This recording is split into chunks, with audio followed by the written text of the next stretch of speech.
Estás escuchando la homilía del día desde Magdala, Tierra Santa. En aquel tiempo dijo Jesús a sus discípulos: No temas, pequeño rebaño, porque vuestro Padre ha tenido a bien daros el reino. Vended vuestros bienes y dad limosna. Haceos bolsas que no se estropeen y un tesoro inagotable en el cielo, a donde no se acercan los ladrones ni roe la polilla. Porque donde está vuestro tesoro, allí estará también vuestro corazón.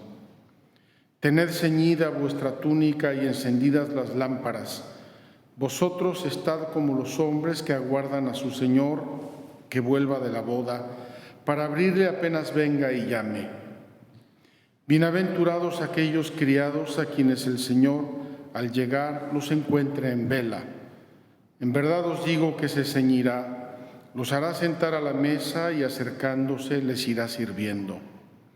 Y si llega a la segunda vigilia o a la tercera y los encuentra así, bienaventurados ellos. Comprended que si supiera el dueño de casa a qué horas viene el ladrón, velaría y no le dejaría abrir un boquete en casa.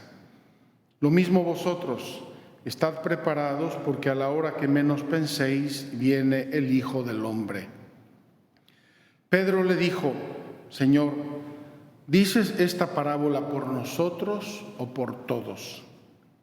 Y el Señor dijo: ¿Quién es el administrador fiel y prudente a quien el Señor pondrá al frente de su servidumbre para que reparta la ración de alimento a sus horas? Bienaventurado aquel criado a quien su Señor al llegar lo encuentre portándose así. En verdad os digo que lo pondrá al frente de todos sus bienes.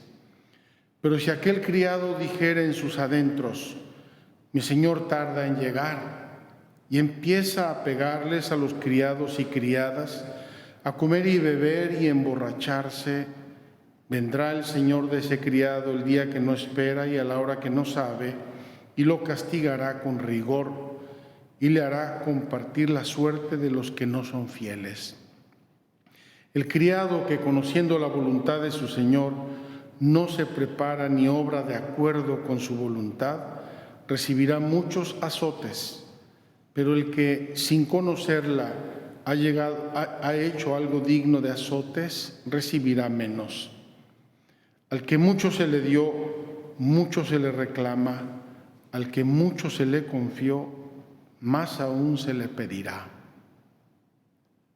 Palabra del Señor. Gloria a ti, Señor Jesús. Queridos hermanos, tenemos en esta liturgia del 19º domingo del tiempo ordinario como una doble línea de mensaje, aunque fundamentalmente es una sola. La doble línea es el anuncio de la sabiduría y la carta a los hebreos, que nos hablan de las promesas de Dios y de la fe. En el Evangelio se nos habla más bien de la vigilancia, y tienen que ver las dos. Finalmente, por las promesas de Dios es que nos mantenemos vigilantes. Son las promesas de Dios y la fe en esas promesas que nos dan la certeza de mantenernos vigilantes, aunque la vigilancia no sea soltanto un estado de vigilia, un estar despiertos, sino, como dice allí el Evangelio, ser ese criado bueno y fiel que sabe racionar las cosas, es decir, ponerles un orden, ponerles una medida, ponerles una disciplina a todas las cosas, a los sentimientos, a los afectos, al dinero, a los bienes materiales, a las relaciones personales, a la relación con Dios, a la relación con la verdad, a la relación con todo. Es tan importante ese concepto, y lo quiero comentar hoy un poco más, de racionar, poner ración, poner orden, poner medida. Vamos a comenzar con la primera línea. Tiene fundamentalmente dos anuncios, las promesas de Dios. Dice al inicio la lectura de hoy del libro de la sabiduría: la noche de la liberación, es decir, la noche en que Dios sacó al pueblo de Egipto, les fue preanunciada a nuestros antepasados. Ya sabían los israelitas que al salir de Egipto tenían una promesa de liberación. Entonces, cuando yo sé que algo va a pasar y sucede, para mí es una confirmación. No solo porque lo sé y lo creo, lo sé y doy fe al que me lo mandó decir. Acuérdense que creer, la fe es creer algo a alguien. Entonces nos dice hoy: la noche de la liberación les fue preanunciada a nuestros antepasados, para que, sabiendo con certeza en qué promesas creían, tuvieran ánimo. Les fue anunciado, les fue dicho, va a haber una noche de liberación, y llegó la noche de la liberación. Entonces, cuando estaban escapando de los egipcios, no escapaban a lo loco con la mente en blanco. Escapaban sabiendo que había sido prometida una liberación. Y entonces, esa promesa lleva al pueblo de Israel a creer al que promete, es decir, a Dios, creer algo a alguien. Qué importante para nosotros es tener esas luces, esas certezas que nos acompañan, que nos dan paz, que nos dan serenidad, que nos dan luz. Probablemente ya les he comentado una experiencia que a mí me acompañó mucho al hacer el proyecto de Magdala. Se las voy a recordar por si les ayuda a ustedes también. La primera vez que visité este lugar, el Hawaii Beach, un hotelito abandonado, viejo, horrible, fui a la playa, estuve caminando por ahí pensando en lo que yo quería hacer y el proyecto para el cual estaba buscando un lugar. Por eso vine aquí. Y recuerdo que me encantó, el lugar me fascinó, y se me vino obviamente una pregunta a la mente: ¿con qué dinero voy a hacer esto? No tengo dinero y no tengo ni idea. En ese momento no tenía ni idea clara de lo que quería hacer ni de cuánto costaría. Pero se me vino a la mente inmediatamente una respuesta, una luz, y lo considero una luz desde ese primer momento.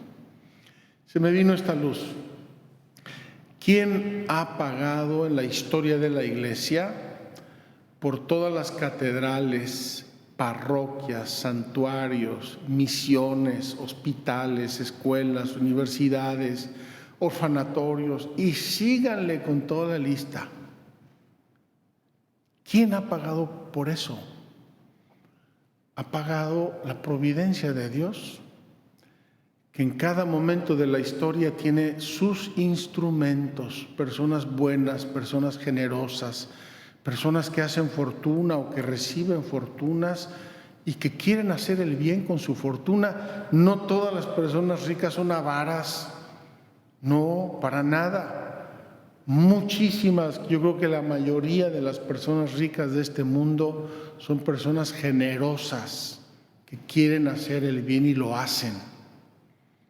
Entonces recuerdo allí, en la orilla del lago, dándome a mí mismo como una luz de Dios esta respuesta: ha habido muchas obras en todos los tiempos de la historia y la providencia de Dios ha proveído a los recursos para hacerlo. Entonces, yo recuerdo imaginativamente hacerme una checklist y dije, ok, el dinero ya está. Obviamente tendría yo que limosnear mucho y caminar, pedalear mucho para conseguirlo, pero efectivamente Dios proveyó, la providencia de Dios proveyó, y me acompañaba esa luz como una grande promesa de Dios. Yo pienso cuando dos jovencitos se van a casar, si solamente se casan pensando en los recursos humanos y materiales de cada uno, qué inseguridad, qué tragedia. Si se casan solamente pensando en ellos, lo que eres tú, lo que soy yo, lo que tú tienes, lo que tengo yo, qué tragedia. Pero si se casan confiando en Dios, Dios va a bendecir nuestro amor, Dios va a bendecir lo que Él nos quiera pedir, Él nos lo va a dar. Entonces hay una promesa, hay un alguien detrás que avala nuestros actos humanos que miran a un futuro humanamente incierto. Entonces, cuando vamos a tomar un paso en nuestra vida, cuando vamos a tomar una decisión en nuestra vida, como personas, como familias, como comunidades, como naciones, como pueblo de Dios, tenemos que tener la certeza de que Dios avala a las personas que hacen el bien, a las personas que observan sus mandamientos, a las personas que lo invocan con confianza. Entonces, la segunda lectura de hoy nos habla de una serie de personajes, Abraham, Isaac, Jacob, que creyeron en la promesa. Por eso salieron de su patria, dejaron su parentela, dejaron sus propiedades y no sabían a dónde iban. Fíjense, puse el ejemplo de dos jovencitos que se casan. Los jovencitos que se casan no saben lo que les va a pasar el día de mañana. No saben si van a tener salud, si no van a tener salud, si van a tener trabajo, si no van a tener trabajo, si van a tener hijos, si no van a tener... Muchas cosas no las saben. Están saliendo de su patria y de su casa como estos grandes patriarcas. En su medida, en su manera, pero están dando un paso confiados en la gracia de Dios, confiados en Dios mismo, garante de nuestra fe, garante de nuestra confianza. Qué hermoso hablar de la confianza en este año santo dedicado, centrado en el tema de la esperanza. Sin esperanza no se puede vivir. La esperanza es el oxígeno del alma y del cuerpo. Por eso las personas desesperadas se enferman en su cuerpo también, en su psicología. Bien, esto nos lleva al tema del Evangelio, que es el tema de la vigilancia. Pero la vigilancia no es un estar sobresaltados, agitados, saber qué va a pasar, o estar en vela. No me voy a dormir, no sea que me vayan a asaltar o me vayan a robar. Curiosamente, el tema de esta pequeña microparábola que pone aquí Lucas, también la tiene Mateo, y también la tiene Pablo, y también la tiene Pedro, y también la tiene el Apocalipsis. Seguramente fue un ejemplo que Jesús dio y se les quedó grabadísimo a todos los primeros cristianos. Comprended que si supiera el dueño de casa a qué hora viene el ladrón, velaría y no le dejaría abrir un boquete en casa. Es una microparábola. El final, cuando Dios nos llama, lo que va a pasar mañana, está completamente ajeno a nuestras previsiones y programas y calendarios. Por eso el apóstol Santiago dirá, no digáis mañana voy, pasado voy, si voy a vender, voy a comprar, dice el apóstol Santiago en su carta. Dice, decid más bien, si Dios quiere, si Dios lo permite, mañana iré, mañana compraré, mañana venderé, si Dios lo quiere. Entonces, ¿cómo concluye un poco, cómo centra Jesús este tema de la vigilancia? Sobre todo cuando Pedro le pregunta: Señor, ¿esto lo estás diciendo por todo el mundo, también para nosotros o por todo el mundo? ¿A quién se lo estás diciendo? Da Jesús una respuesta bellísima y muy, muy importante de entender. Dice así: ¿quién es el administrador fiel y prudente a quien el Señor pondrá al frente de su servidumbre para que reparta la ración de alimento a sus horas? Quiero detenerme en un punto o en dos, un punto un poco general, porque es de extrema importancia para la vida humana y para la vida cristiana y para la vida social y para todo ser humano. En primer lugar, la respuesta de Jesús habla de un administrador. Las cosas no se hacen a lo loco. Las cosas, las decisiones, los recursos, los medios, los planes se organizan, se administran. Yo tengo que ser administrador de mí mismo. Yo tengo que ser administrador de mi tiempo. Yo tengo que ser administrador de recursos. Aquí en Magdala, mi responsabilidad como director implica administrar muchas cosas humanas, materiales, equipos, leyes, normas, muchas cosas. Entonces, cuando Jesús dice ¿quién es el administrador fiel y prudente?, nos está poniendo juntas dos conceptos. Primero, el qué, y segundo, el cómo. El qué es administrar. ¿Cómo? Con fidelidad y con prudencia. Porque un administrador imprudente llega, vende, regala, hace, deshace como le da la gana. Al final se encuentra que quiebra. Al final se encuentra que le roban. Al final se encuentra con que vienen a pedirle cuentas y no sabe para dónde voltear. Administrador fiel y prudente. Dos, ¿qué y cómo? Y luego añade que reparte la ración de alimento a sus horas. Fíjense una cosa, nosotros hemos perdido un poco, por el hecho del consumismo en el que vivimos.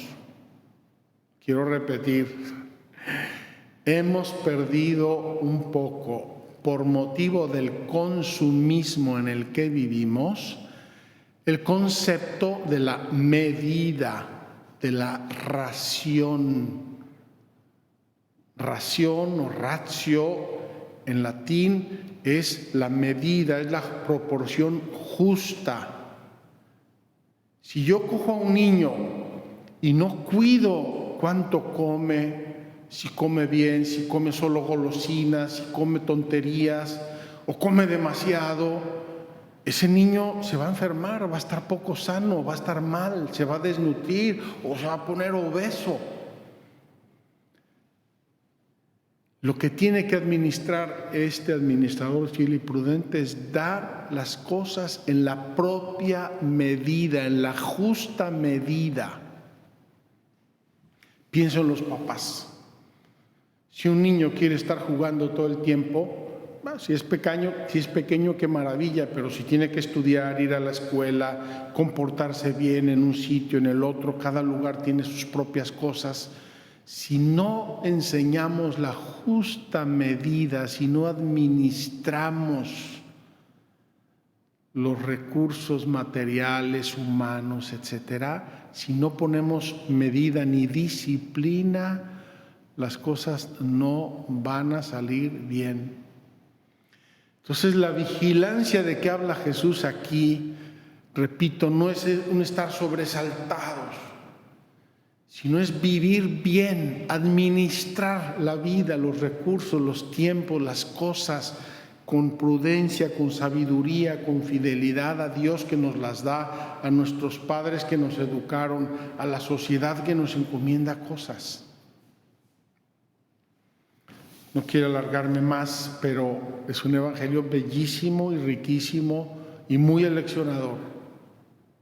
Una liturgia de la palabra bella. Tenemos que vivir en la confianza en Dios y esa confianza también nos lleva a la administración responsable de los bienes que Dios nos ha dado. Leí hace tiempo un libro bellísimo sobre San José, al cual le aplicaba el autor del libro esta frase: San José era el administrador fiel y prudente al que el Señor puso al frente de su familia, no de su servidumbre, de su familia, para que les repartiera la ración a sus horas. Por eso San José fue el gran educador de Jesús. Por eso San José pone los ritmos. Van a Jerusalén todos los años a la fiesta de la Pascua. Es una ración, es una medida, es una disciplina. Ojalá que entendamos esto porque nos hace mucha falta. El recibir tantos mensajes, tantas invitaciones, tantas propuestas en nuestro mundo materialista y consumista nos hace a veces perder esa ración, esa disciplina e ir un poco a salto de mata, dependiendo del último anuncio que vemos en la televisión o en el cine o en las redes sociales. Pidámosle a Dios la gracia de ser hombres y mujeres de esperanza profunda y también de grande disciplina, de vivir vigilantes en la sana y santa disciplina. Que así sea. Muchas gracias por escucharnos. Si quieres conocer más acerca de Magdala, síguenos en YouTube y Facebook.